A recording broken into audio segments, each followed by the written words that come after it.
Assalamualaikum warahmatullahi wabarakatuh. Waalaikumsalam. A'udzu billahi minasyaitonir rajim. Bismillahirrahmanirrahim. Alhamdulillahi rabbil alamin, wassalatu wassalamu ala asyrafil mursalin wa ala alihi wa ashabihi ajma'in, amma ba'du.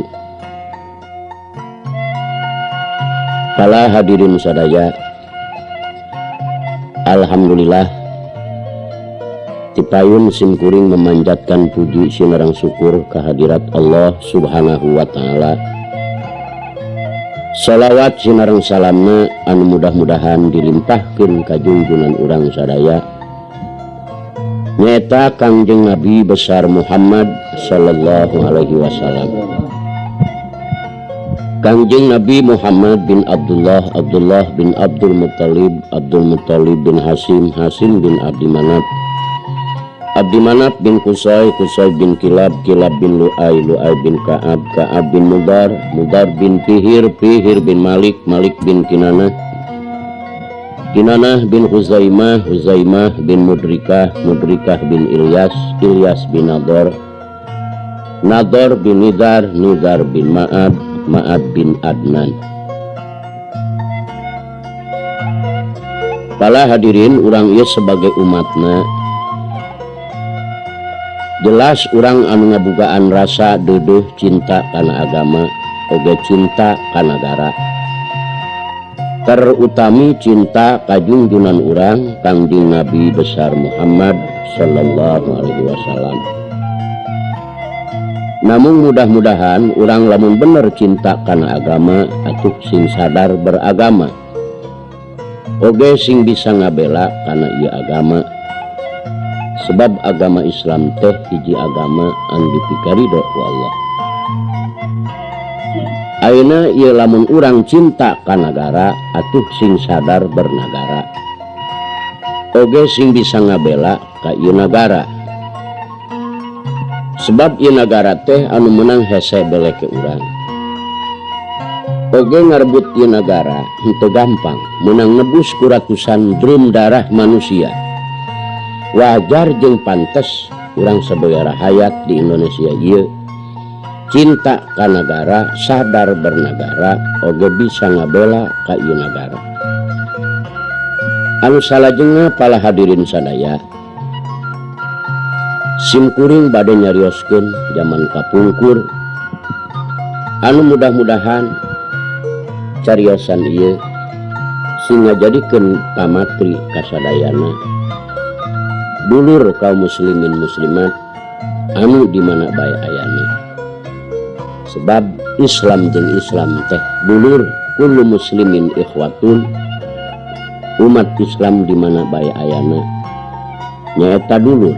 Fa aslihu baina ahawaikum, maka kudu silih geungkeun, silih nasehatan kana jalan kasalametan ti dunya sampai ka alam akhirat. Ieu sanajan berupa sohibul hikayat anu mudah-mudahan jadi pamatri, jadi nasihat ka masing-masing diri umat Islam supaya urang bahagia, supaya urang salamet di dunia sampai ke alam akhirat. Pala saderek sadaya, simkuring bade nyarioskeun anu aya di negara Galuh Pakuan kapungkur. Di negara Galuh Pakuan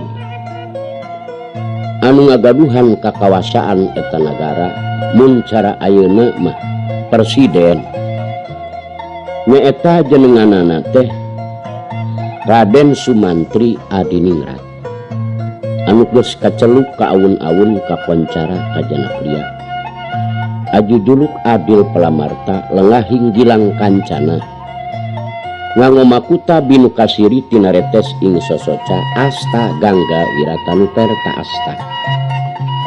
Ai asta panangan gangga iku banyu, wira arane wong pinter, tanu iku mangsi, perta iku kalam. Itu ciri jelema pinter. Mual bae Raden Sumantri Adiningrat jadi raja lamun teu pinter. Geus urang teh kudu pinter. teu aya deui syaratna iwati kudu milari ilmu anu diwajibkeun ku Allah. Thalabul ilmi faridatun ala kulli muslimin wal muslimati. Anu mawi terutami ka generasi muda ayeuna, mudah-mudahan ulah ngabogaan rasa bosen milai ilmu supaya jadi pemuda anu pikeun meneruskeun perjuangan negara urang terutami dina urusan agama. Ari Raden Sumantri Adiningrat kagungan putra mung hiji-hijina nyaeta anu kasebat jenengan Dewi Sri Kingking. Dewi Sri Kingking. Para hadirin, kagelisan Dewi Sri Kingking anu teu aya bandingkeunana. Gidigringit lengkah perak keupatna oge manising kartip. Kakoncara kaunggal nagara. Ku kagelisanana anu salajengna eta Nyi Dewi Sri Kingking. Istu ngesto kanu jadi ibu, ngesto kanu jadi rama. Naon margina? Anu jadi margi Sri Kingking ieu seolah-olah aya didikan agama. Sebab ulah higaning ka inung bapa ajaran agama Islam kadulur nu saluhureun sumawana kanu sahanapun teu aya. Raksa Production ramah tamah sopan santun kanu sahanapun kudu mika deudeuh kudu mika nyaah sumawonten ka ibu sinereng karama anu dauhan Allah wa qadha rabbuka alla ta'budu illa iyyahu wa bil walidaini ihsana. Jadi orang percaya kudu ka Allah, ulah percaya karena rupa-rupa kepercayaan. Sanggeusna orang percaya ka Allah, wabil walidaini ihsana kudu berbuat hade ka ibu sinereng karama. Dina hiji waktos pala saderek, ibuna teu damang. Ku ayana teu damang nu jadi ibu, ieu nu geulis bingung teu aya hinggana. Dupiramana lalanong ka unggal nagara. Lalanong seolah-olah ka unggal tokoh-tokoh masyarakat anu mun ayeuna mah kasebut ulama, kasebut ahli-ahli anu sok ngalanongan, tah sama sakali ibuna henteu tiasa damang. Samalih nyangkin ditu nyangkin wales teu damangna. Ieu Dewi Sri Kingking anu keginten sedihna dina manahna patali anjeunna deudeuh nyaah kanu jadi ibu. Dina hiji waktos pala saderek Sri Kingking teh sajabiti sok ngalamun. Oge ngalamun lain seperti ngalamun model urang. Ngalamunna Sri Kingking teh iwati ngadua bae ka Allah. Eta ge seolah-olah anjeunna mah dianggap ngalamun nyuhunkeun neda-neda ka Allah Subhanahu wa taala. Muga-muga sing didamangkeun ibuna. Kulantaran jodoh sarua jeung pati, pati sarua jeung jodoh teu tiasa dipungkir. Allah anu kagungan. Anu salajengna pala saderek cunuk kana waktu ninggang kana mangsa. Geuning masalah maot mah teu aya di pamajikan raja, teu aya di jelema nu beunghar, teu aya di fakir miskin, teu aya di jawara, teu aya di saha-saha. Sebab maut ieu hak kullu muslimin, maut ieu hak kullu nafsin dha'iqatul maut. Sakabeh awak-awakan jelas bakal maut. Nu beunghar bakal maut. Pamajikan raja bakal maut, rahayatna bakal maut, tukang dagangna bakal maut, tukang tanina ge bakal maut. Anu gaduh kakayaan seueur mah bakal maut, nu teu gaduh oge bakal maut. Teu aya bentenna saperti es nu laku seet, nu teu laku ge seet. ngan leuheung aya saepna bari jeung payu mah meureun aya sampureun 2.300 mah ieu nu sedih es anu beak teu laku teu aya sampureun manusia ge leuheung ai maotna bisa ibadah mah aya sampureun amalna di alam akhirat tapi sedihna ieu manusia nu maot teu bisa ibadah sama sekali teu aya sampureun persis seperti es saep teu payu aratol ibadunya wa in tala umruhu wa nala minadunya sururan wa amat kabanin bana bunya nahu pa aqamahu falamas tawamakod banahu tahadama jelas dunia seperti impian heueuh keur ngimpi mah sare keuraos asa boga truk genep asanya boga imah gedong asanya teu nyaho jam genep bakal hudang anu geus hudang najis pelek hiji ge teu aya kenteng hiji oge teu aya tah urang lamun teu ibadah ka Allah boga rasa hirup ngora keneh rasa aing banda loba keneh nepi ka lupa daratan ka Allah teu nurut kana palaturan Allah rasaan moal maot teu nyaho bakal maot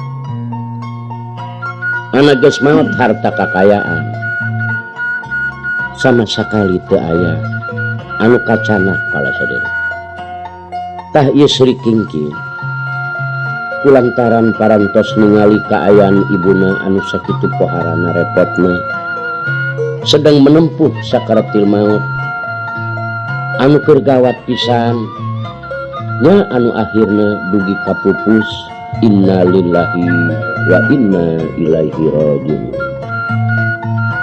didinya Sri Kingking teh asa kunalangsa bari jeung neda-neda ka Allah si ibu teh mudah-mudahan diterima iman Islam tah didinya Sri Kingking teh ngahariring anu maksudna nu aya keneh ahli-ahli anu masih keneh sehat supados mikir urang teh bakal mulih ka alam akhirat palingkeun ya pitutun kasakabeh dulur-dulur pikir teh ulah takabur elingkeun siksaan kubur sabab urang bakal mati nyawa dipunut ku Gusti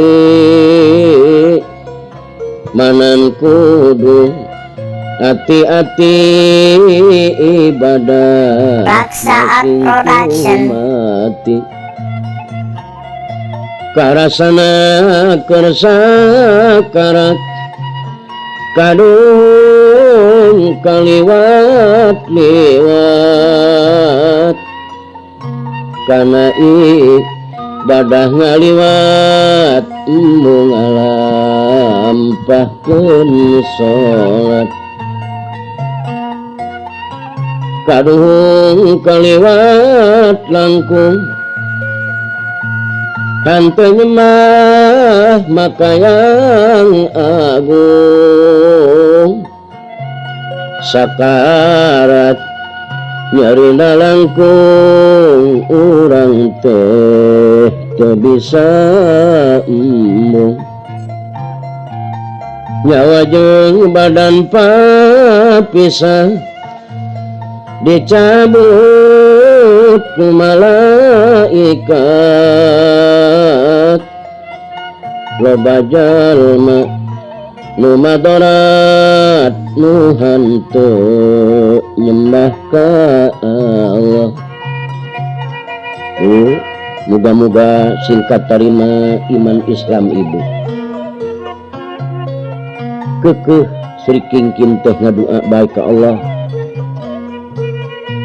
Nyawa eta dicabutna tina bujur kana sungutna saperti unak dahana ditiirkeun kana sungutna. Dirinya nyawa papisah dicabut ku malaikat, harita ganti ngaran asal mahanteuna. Teu aya bojona raja, teu aya anu beunghar, geus kitu mah jadi sangaran mayit, geus teu katelah ngaranna. Mayit eta kasabutna dilayat ku ahli-ahlina, kumpul kabeh pamilina anu deket maka imahna. Kubuhan raja ti kaler ti kidul ti kulon ti wetan masyarakat dararongkap. Kalayan ahli-ahlina pada kumpul sami ngabantu doa singkat tarima iman Islam. Teu aya hiji jalmi nu ngaduakeun muga-muga sing kabawa angyanana atawa muga-muga sing kabawa bangsa permatana emas inten baralia teu aya. Tah maka ku sabab kitu balik kalam akhirat teu membawa amal teh sedih. Digugulung di paranian reang anu nyengcerikan saware amak-amakan kacara jalma nu edan. Si mayit malang sacerik ngaruruan maulah tarik ngucurkeun cai sing apik ulah arek matarik tarik kudu lalaunan jeung kudu make hahalang ulah langsung dikucurkeun. Sibuk sakabeh rahayat tokoh masyarakat. Mayit tuluy dibungkuskeun sarta tuluy disarolatkeun, barang salese disalatkeun kana pasaran mah diabuskeun. Biasana sok naik mercy ayeuna mah kana pasaran. Sanajan mercy kagungan sorangan, sanajan menang meuli sorangan, tetep teu kabawa eta mercy. Komo lamun eta mercy duitna menang korupsi, menang nyolong ti nagara, banget amat sedihna. Kurbana sorangan ge geus teu bisa kabawa. Jeung harta kakayaan lamun teu ditasarufkeun kana jalan Allah teh pan diancam ku Allah. Sayutawaquna ma bakhilu bihi yaumal qiyamah. Dauhan Allah bakal dikongkorongkeun eta dunya anjeun kana beuheung anjeun ka di yaumul qiyamah. Atuh komo meunang korupsi mah. Maka dulur umat Islam kade didinya tuluy digotong ku jalma hirup digotong, bijil ti imah digotong, si mayit ceriknya ngomong. Cerik bari jeung ngomong ngan ku urang geus teu kakuping da sebab geus jadi ahli akhirat. Pangna eta jasad mah geus teu ngomong deui sebab nu bisa ngomong na geus kaluar geus balik. Urang teu ningali ka anjeunna tapi anjeunna ningali ka urang.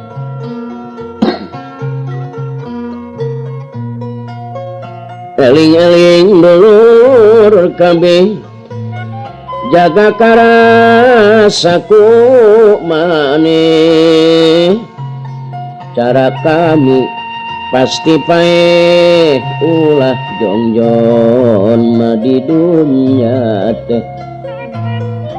Dulur anak incu tatangga rahayat kabeh karasa kieu kukula maot-maot. Ayeuna geus karasanan Saat Production. kudu getol maraca Quran jeung istighfar ka pangeran kudu gatol mah babacaan.